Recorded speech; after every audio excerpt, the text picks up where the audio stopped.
जब कैलिक्स पानी में गिरा था तो हमारी रेबलर कहती है कैलिक्स तुम्हारी पीठ पे क्या हुआ है। तो वो कहता है ठीक है पहले मुझे बाहर निकालो फिर मैं बताता हूँ।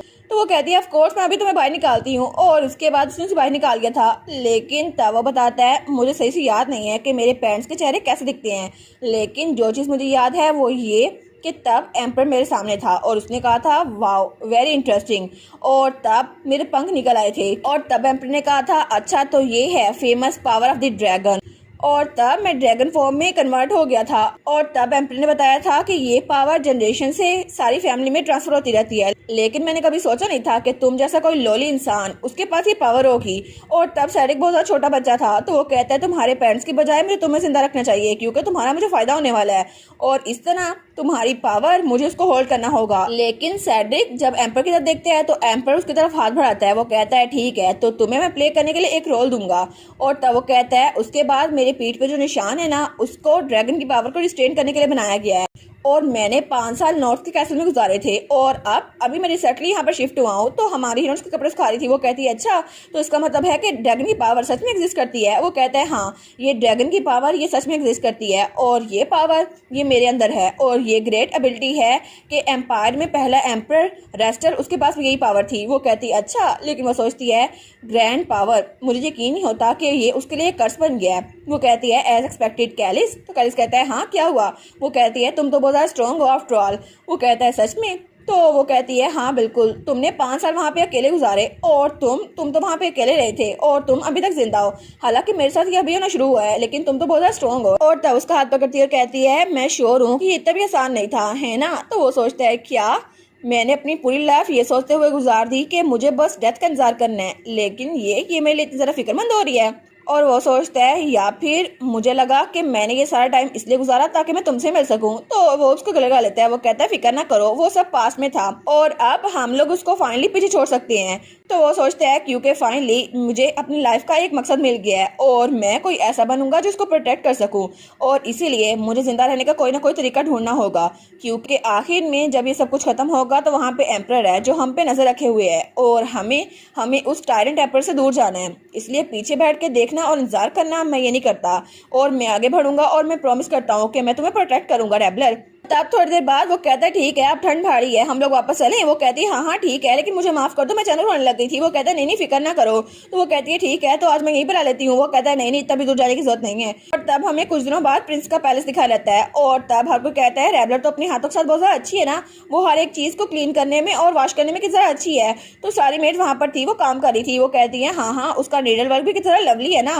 तो तब हमारी सोचती है चलो ये लोग मेरी तारीफें करने लग गई, लेकिन वो सोचती है चलो कम अज कम इनको मुझ पर तो हुआ ना।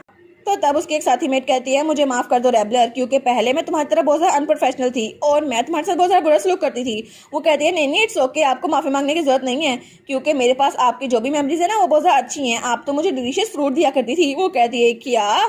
तो वो कहती है सच में रेबलर तुम हमसे गुस्सा नहीं हो। वो कहती है नहीं मैं आपसे गुस्सा नहीं हूँ। तो उनमें से एक मेट कहती है जब मैं तुम्हारी उम्र की थी ना तो मुझे तो कुछ करना ही नहीं आता था। तो दूसरी मेट कहती है तुम क्या कह रही हो वो तो हम में से सबसे ज्यादा छोटी है ना। तो रेबलर सोचती है अच्छा ठीक है इनको बातें करने दो मैं यहाँ से निकल जाती हूँ। और तब थोड़ी देर बाद वो प्रिंस के कमरे में थी और तब वो पर्दे पीछे करती है। वो कहती है आज तो मौसम बहुत ज्यादा अच्छा है ना, लेकिन वो सोचती है मुझे तो आजकल बहुत ज्यादा तारीफें सुनने को मिल रही हैं और मुझे लगता है किसी को भी तारीफों से नफरत नहीं होगी है ना। और तब वो सोचती है जो सारी मैंने मेहनत की है ना मुझे लगता है वो काम आ गई। लेकिन तब भी पीछे प्रिंसेस वो तो गहरी सांस ले रही थी। वो कहती है मौसम के बारे में बातें करना बहुत ज्यादा क्लीशे है, तुम्हें ये बातें नहीं करनी चाहिए। तो वो कहती है क्या ये तो पहली बार है ना जब मैं मेड बन के प्रिंस के पास आई हूँ। तो वो सोचती है क्या ये भी बहुत ज्यादा मेहनत कर रही है। तो प्रिंस वहाँ पे एक लेटर लिख रही थी और गहरी सांसें भरी जा रही थी। वो कहती है क्या हुआ इसको। तो वो कहती है प्रिंसेस क्या कोई चीज आपको तंग कर रही है। वो कहती है वेल तुम्हें पता है ना असल में मैं एक लेटर लिख रही हूँ लेकिन मुझे नहीं पता लेटर में लिखना क्या है और वहाँ पे उसने बहुत ज्यादा लेटर फाड़ के फेंके हुए थे। वो कहती है क्या आप किसी को लेटर लिख रही हैं तो आप अपनी ऑनेस्ट फीलिंग्स लिखे ना कि आप उसको मिस कर रही हैं। वो कहती है नहीं ये तो बहुत ज्यादा एम्बैरेसिंग होगा। तो हमारी रेबलर कहती है अच्छा तो क्या ये किसी लड़के को लेटर लिख रही हैं। वो कहती है हाँ बिल्कुल। तो रेबलर सोचती है एक और हीरो, कहीं ये वही तो नहीं जो मैं सोच रही हूँ। प्रिंसेस इस वक्त 7 साल की है तो एक और हीरो इसका मतलब है कि ये रोआन की बात कर रही है ना, ड्यूक कैसिस का बेटा। तो तब वो कहती है वो जरूर एक अच्छे इंसान होंगे है ना। वो कहती है हाँ वो ज्यादा अच्छा इंसान है। तो तभी प्रिंस कहती है अरे हाँ मुझे तो लेटर भी फिनिश करना है। तो हमारी रेबलर्स को मशवरा देती है। वो कहती है आप इनडायरेक्टली क्यों नहीं लिख देती कि जब मैंने आपको पहली बार देखा था और आप बहुत ज़्यादा मेहनत कर रही थी, ऐसे कुछ अल्फाज। तो वो कहती है हाँ हाँ ये मैं कर सकती हूँ। तो वो कहती है लैलियन क्या तुम कुछ और लेटर के पेपर्स ला सकती हो? वो कहती है जी प्रिंसेस। तो तब वो हमारी रेबलर को भी फांस लेके जा रही थी। तो हमारी रेबलर सोचती है मैं ग्लैड हूँ कि उसको बेटर लग रहा है। तब वहाँ पे मेड वो लेटर के पीसेस छोड़ जाती है। तो तब प्रिंस कहती है थैंक यू। तो तब वो मेड रेबलर को भी वहाँ से लेके जाती है। वो कहती है हमें प्रिंस को किला छोड़ना चाहिए ताकि हम उनको डिस्टर्ब ना करें। और फिर वो कहती है रेबलर तो आजकल बहुत ज़्यादा अच्छी होती जा रही है हर चीज़ में, और रेबलर तुम तो अपना काम बहुत ज़्यादा अच्छे से कर रही हो। तो रेबलर कहती है जी मैम। तो तब प्रिंस उसको जाते हुए देख रही थी। वो सोचती है क्या ये फिर से इसकी तारीफें करना शुरू हो गई, लेकिन आखिर यहाँ पर हो क्या रहा है? और ये तो उसका काम है ना कि ये यहाँ पे सारे काम कर सके, लेकिन इतनी ऑब्वियस चीज़ के लिए इसकी तारीफ क्यों की जा रही है? और मुझे पता है ये सारी सोचें बहुत ज़्यादा बुरी हैं, लेकिन मुझे लगता है कि रेबलर यहाँ से गायब हो जाए। मैं चाहती हूँ रेबलर यहाँ से गायब हो जाए। लेकिन तभी वो सोचती है जब से उस दिन से मेरे दिमाग में ये ख्याल आया ना, मुझे बहुत ज़्यादा बुरा लग रहा है कि मैं उसके बारे में ऐसा क्यों सोच रही हूँ। मैं तो बहुत ज़्यादा बुरी हूँ ना। लेकिन तभी उसके बाद उसने रेबलर पर सारा गुस्सा उतारना शुरू कर दिया। वो कहती है रेबलर ये फ्लावर बिल्कुल भी क्यूट नहीं लग रहे, और मैं तो स्ट्रॉबेरी केक खा खा के थक चुकी हूँ, और मैंने उसको बहुत ज़्यादा काम दिया। लेकिन अभी मुझे लगता है मुझे ये सब कुछ कंटिन्यू करना चाहिए, और मैंने प्लान नहीं किया था, लेकिन रेबलर भी एक बच्ची है और उसको भी रिस्पॉन्सिबल होना चाहिए। तो तब वो एक वेस में फूल लेकर उसके पास जा रही थी। वो कहती है ठीक है मुझे उससे अपनी बात खत्म करनी चाहिए, मैं उससे माफ़ी मांगूंगी और इस मैच से छुटकारा हासिल करूंगी। लेकिन तभी वो दरवाजे के पास खड़ी थी। तो वहाँ पे कुछ मेट थी। वो कहती हैं कोई भी परफेक्ट नहीं होता और आपको डिस्करेज होने की जरूरत नहीं है। रेबलर तुम तो अच्छा काम कर लोगी ना। तो तब सारी मेड्स उसको मोटिवेट कर रही थी, लेकिन प्रिंसेस छुपकर उनकी बात सुन रही थी। तो रेबलर कहती है कोई बात नहीं, मुझे माफ़ कीजिएगा कि मैं प्रिंसेस को ट्रबल कास्ट कर रही हूँ। तो वो कहती है नहीं नहीं तुम तो बहुत अच्छी बच्ची हो, और उसके सर पे हाथ रखती है। तो प्रिंसेस कहती है क्या इसके सर पे हाथ रखती है? तो वो मेड कहती है तुम तो बहुत ज़्यादा छोटी हो ना, हमें तुमसे बहुत कुछ सीखने की जरूरत है। तो प्रिंसेस कहती है इनको रेबलर से सीखने की जरूरत है, लेकिन वो उससे क्या सीखेंगी? और तब उसका हाथ कांप रहा था। वो सोचती है इनको मुझसे सीखने की जरूरत नहीं है प्रिंसेस से, बल्कि एक मेड से, एक रेबलर से सीखने की जरूरत है। वो सोचती है आखिर हर कोई ऐसा क्यों कर रहा है, और तभी वो गुलदान उठाती है और जमीन पे मारती है। तो सारी मेड्स कहती हैं क्या? और तब सारी मेड्स प्रिंस के पास आती है। वो कहती है प्रिंसेस आप ठीक तो है ना, और ये वेस्ट टूट गया? वो कहती है नहीं मैं ठीक हूँ। और वो सोचती है क्या मैंने इनके टेंशन लेने के लिए ये वेस्ट तोड़ दिया? आखिर मैं इतनी बुरी कैसे हो सकती हूँ? और तब उसे थोड़ा बुरा लग रहा था, और तभी वहां से भागती है। वो कहती है नहीं नहीं मैं थक चुकी हूँ, मैं वापस जा रही हूँ। तो मेड्स कहती हैं रुके तो सही, आप हट तो नहीं हुई ना? लेकिन वो वहां से भाग रही थी। तो वो सोचती है मुझे नहीं पता ये सब कुछ मेरे दिमाग में क्यों आ रहा है, लेकिन आखिर मैं ऐसी हरकतें क्यों कर रही हूँ? और मुझे सबके टेंशन ही चाहिए, लेकिन मुझे तो किसी की टेंशन मिलती नहीं है, ना ही मेरे फादर की टेंशन, और मेरे फादर मुझसे प्यार नहीं करते। और अभी जब सबके टेंशन मेरी तरफ आने लग गई है तो अब मुझे इसकी आदत पड़ गई है। तो अब ये रेबलर यहाँ पर आ गई है, लेकिन क्यों? और तब वो रोते हुए वहाँ से मुड़ रही थी, लेकिन तभी वहाँ पर उसका फादर खड़ा था। वो कहता है एलिना तुम ठीक तो हो ना? तो वो उसको देखती है और उसकी आंखों में बड़े आंसू आ रहे थे। वो कहती है फादर, और उसके गले लग जाती है। वो कहती है फादर। तो वो कहता है क्या हुआ, क्या कुछ गलत हुआ है? वो कहती है नहीं नहीं कुछ गलत नहीं हुआ। तो एम्पर कहता है तुम्हारे डैड को तो ऐसा नहीं लगता, क्या तुम ठीक हो? लेकिन तभी वहाँ पे किसी की आवाज आती है प्रिंसेस आप कहाँ पे चली गई? तो वहाँ पे एक मेड थी और रेबलर थी। तो वो मेड कहती है क्या तुम्हें पता वो कहाँ पे गई है? तो रेबलर कहती है नहीं नहीं मुझे नहीं पता। तो एम्पर सोचता है ये लड़की, मुझे लगता है कल्प्रिट यही लड़की है, इसकी वजह से मेरी बेटी इतना ज़्यादा रो रही है। तो तब एम्पर कहता है एलिना क्या तुम चाहती हो कि ये यहाँ से गायब हो जाए? तो वो कहती है क्या फादर क्या ऐसा हो सकता है? वो कहता है हाँ अगर तुम्हें ये करके अच्छा लगेगा तो तुम्हारा फादर तुम्हारे लिए कुछ भी कर देगा।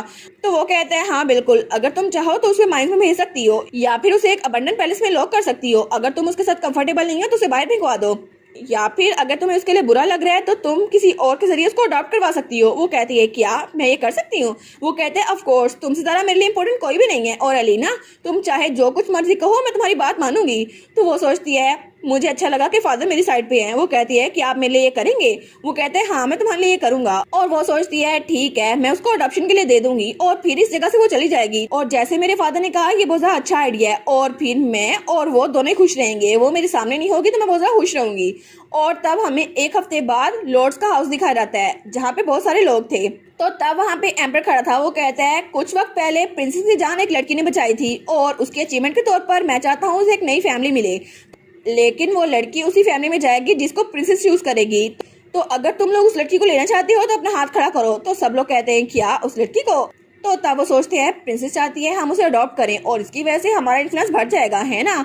और इस वजह से हमें लगता है कि रॉयल फैमिली अडॉप्शन के लिए उसको इसलिए दे रही है क्योंकि वो उसको सपोर्ट करना चाहती है। और तब वो एम्पर की तरफ देखते हैं तो वो लोग कहते हैं यही चांस है। तो सब लोग कहते हैं हम उसे अडॉप्ट करेंगे। दूसरा कहते हैं नहीं नहीं मैं उसको लूंगा। तो सब लोग लड़ रहे थे, लेकिन तब तकरीबन सब ने अपना हाथ खड़ा कर लिया था। तो प्रिंस सोचती है यहाँ पे तो बहुत सारे वॉलंटियर है, अब मुझे किसी चूज करना चाहिए। और तब वहाँ पे एक आदमी था, वो सोचती है इस आदमी की टेरिटरी तो बस कैपिटल से 1 दिन की दूरी पर है, मैं इसको नहीं दे सकती। और तब वहाँ पे 2 और लोग थे, वो कहती है इनकी टेरिटरी भी आधे दिन के फासले पर है, मैं इनको भी अडॉप्शन के लिए दे सकती, वो तो यहाँ पर आ जाया करेगी ना, और मुझे उसे जितनी दूर हो सके उतनी दूर भेजना चाहिए। लेकिन तब वो कहती है ठीक है, मैं समझ गई। और तभी वहाँ पर एक आदमी बैठा हुआ था जो अपना हाथ खड़ा नहीं करता, लेकिन उसकी रेपुटेशन बहुत ज्यादा बुरी थी। वो सोचती है ठीक है, बेरेंट टाइग्री मुझे इन्हीं को देना चाहिए, और इनकी टेरिटरी तो बहुत ही ज्यादा दूर है, इनको आने में तो 1 हफ्ता लग जाता है, और इनके तो कोई बच्चे भी नहीं है, इसका मतलब है कि रेबलर मुझसे बहुत ज्यादा दूर चली जाएगी। वो कहती है ठीक है, और तब उसकी तरफ इशारा करती है। लेकिन तभी वहाँ पे ड्यूक कैसिस भी बैठा था, और वो उस आदमी के कोनी मारता है बड़ी जोर से, तो वो आदमी वो थोड़ा पीछे रहता है। तो जब प्रिंसेस बेरेंटाइन की तरफ इशारा करती है, लेकिन तब ड्यूक कैसिस उसकी उंगली के सामने रहता है, तो वो कहती है क्या आखिर अभी क्या हुआ। तो तब ड्यूक कैसिस खड़ा होकर कहता है प्रिंसेस अगर आप अलाउ करें तो मैं रेबलर को अडॉप्ट करना चाहूंगा, और इस तरह उसको एक नई फैमिली मिल जाएगी आपकी परमिशन के मुताबिक। तो वो कहती है क्या। तो फाइनली ड्यूक कैसिस आ गया हमारे रेबलर को अडॉप्ट करने के लिए। अब इसके साथ तो हमारी रेबलर बहुत ज्यादा खुश रहेगी ना, क्योंकि ये उसके फादर का दोस्त था। चलो प्रिंसेस अब कोई नया ड्रामा ना करना और ड्यूक कैसिस को रेबलर को अडॉप्ट करने दो, फिर तो हमारी रेबलर की जिंदगी अच्छी हो जाएगी ना, कम से कम इस प्रिंसेस से तो जान छूटेगी ना हमारे रेबलर की।